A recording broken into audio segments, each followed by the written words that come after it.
Hadrat, expression of honor and respect.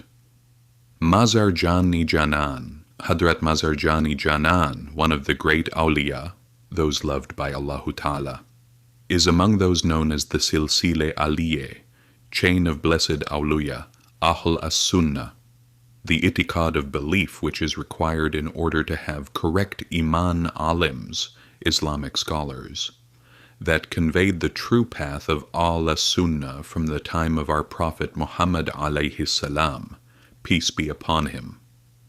His name was Shamsuddin Habibullah.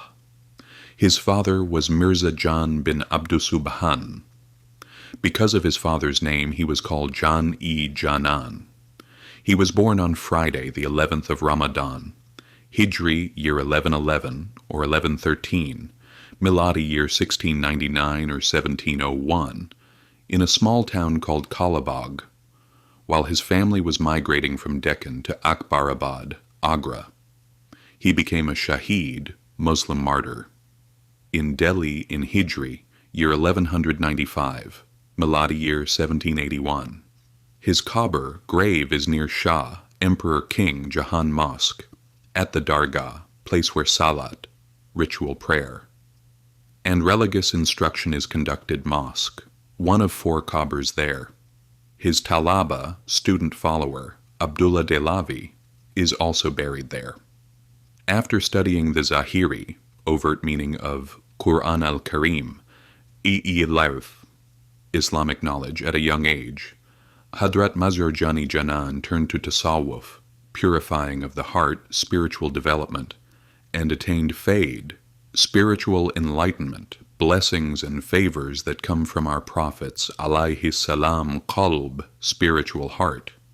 From Sayyid, descendant of Hadrat Hussein, Allahu Taala an, may Allahu Taala be pleased with him, a descendant of Prophet Muhammad alayhis-salam, Nur Muhammad Bedewani.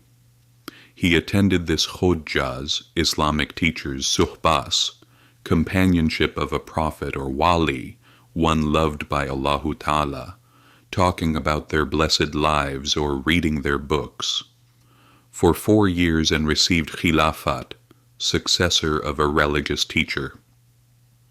After the passing of Sayyid Nur Muhammad, he continued for 6 years with Sheikh, title for respected elder head of religious teaching. Gulshani, 12 years with Muhammad Afdal and Hafiz, one who knows by heart 100,000 hadiths together with their transmitters, Sadullah, and 8 years with Muhammad Abid Tsunami, reaching high levels on the Mujadidi way in Tasawwuf. He also received Ijaza, diploma testifying to the holder's authority on Islamic knowledge, from the Qadiriya, Chishtiya, Suhrawardiya, and Kubrawiya tariqas, ways to, orders of Tasawwuf. After learning both Zahiri and Batini, secret interior meaning of Quran al-Karim, ilm, he began to guide people, alims, officials, awliya, and the public attended his lessons in suhbah, benefiting greatly from him. He trained great alims and awliya such as Mir Musliman, Sanaullah Paniputi, Ghulam Kaki, Sayyid Alimullah, and Sayyid Abdullah Dehlavi. Hadrat Mazhar Jan-i Janan had attained Kamal, perfection, in Zuhad, highest degree of turning away from worldly things, and Tawakkul, trusting and expecting only from Allahu Taala. He was extremely cautious about the world and those who were attached to it. He rarely accepted gifts that were offered to him. Hadrat Mazhar Jan-i Janan provided outstanding services for the spread of Islam and for bringing people to true happiness. He trained precious individuals, each like a jewel, and tasked them with guiding people. His students taught Islam wherever they went, helping to make people's iman, belief in Islam, heartfelt. Thus they ensured that Islam was followed, beautiful akhlaq, ethics, virtue, morality, manners spread, and people treated each other well in their regions. Those who knew and loved them were honored to live a pure life and attain happiness through them.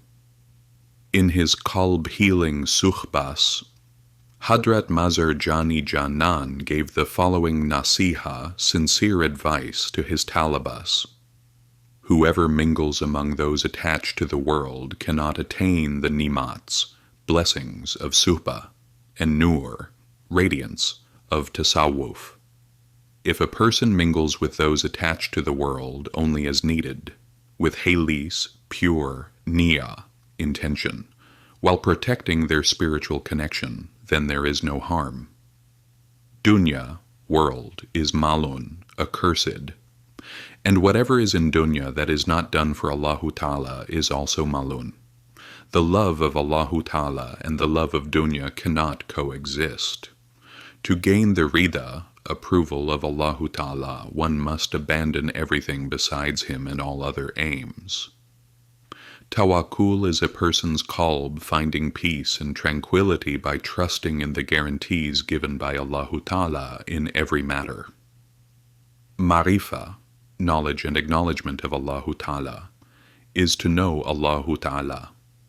Allahu Taala is beyond anything that comes to mind. For this reason, our Prophet alayhis-salam said, "Think about the nimats of Allahu Taala, but do not think about His essence. Because whatever comes to mind or imagination, He is beyond it. He is beyond the beyond. Rizq, sustenance, was created azal, eternally in the past. What is sufficient for a person reaches them even without struggle if they make effort. All the hardship, difficulties, and preoccupations a person suffers are from wanting more than what is sufficient. Both the poor and the rich will not die before reaching the rizq destined for them. But in this, the tawakkul of the poor is greater. The rich, on the other hand, trust more in their wealth and the means they have obtained it with, which causes ghaflat, forgetfulness of Allahu Taala. When asked what is the sign of Allahu Taala being pleased with His kul, living creatures that worship, humans, malaks, and jinns, he said ibadah, worship, is felt as sweet and easy. Sin is felt as if it is poison and is heavy. The poorest of the poor is the one who cannot attain the richness of Allahu Taala's hidayat, guidance to the right way and consequently to salvation, which is solely under the command of Allahu Taala. One who serves Allahu Taala hoping to attain thawab, reward to be given in akhirah, as a recompense for the doing and saying of what Allahu Taala likes, or out of fear of adhab, punishment, torment, is exposing their greed and meanness. How ugly it is for a quiwal to serve their master in exchange for some benefit. Some of the many anecdotes about Hadrat Mazhar Jan-i Janan. Hadrat Mazhar Jan-i Janan explained, "One time I was honored to see the ornament of the universe, the pride of creation, our Prophet alayhis-salam, in a dream. We were lying down side by side. We were so close that His blessed breath was coming onto my face. At that moment I became thirsty. The sons of the great city Sirhind, the descendants of Hadrat Imam Rabbani, were also present. Rasulullah sallallahu alayhi wasallam, salatu salam, invoking that Allahu Taala grant all kinds of goodness and superiority on Prophet Muhammad alayhis-salam in this world and the akhirah, ordered one of them to bring water. I said, O Rasulullah sallallahu alayhi wasallam, they are the children of my peer, spiritual guide.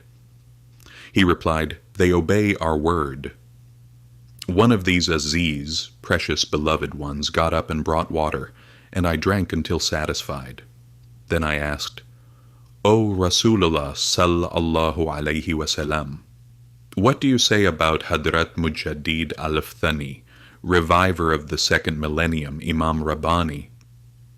He replied, who among my ummah, community of followers of a prophet, is like him? I asked, O Rasulullah sallallahu alayhi wasallam, did your blessed gaze fall upon the maktubat of Imam Rabbani? He said, if you remember something from it, recite it. I recited from some of the letters of Imam Rabbani, where it says about Allahu Taala, He is beyond the beyond, and then beyond the beyond again, meaning Allahu Taala is beyond everything the mind can think or imagine. Rasulullah sallallahu alayhi wasallam greatly appreciated this and said, recite it again. I recited it again. He found these words very beautiful. This hal continued for quite a while.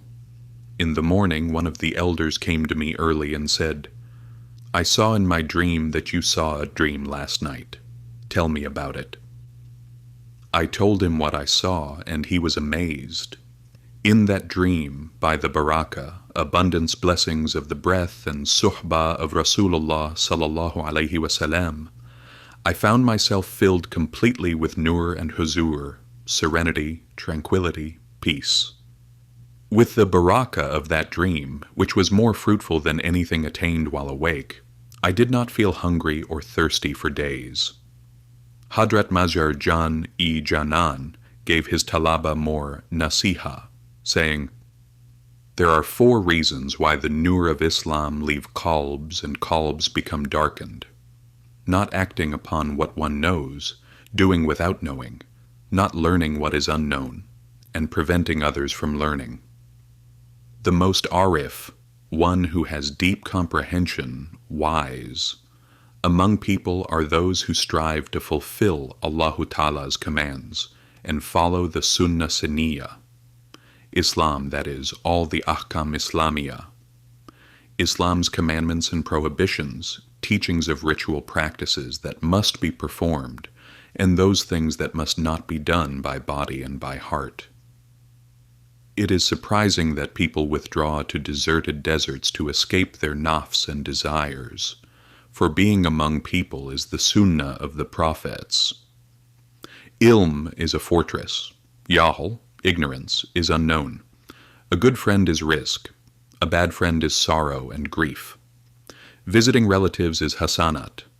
Good deeds, thawab deserving mubah. Acts, utterances, behaviors that are neither fard nor haram and which have been declared to be permitted, liked by Allahu Taala.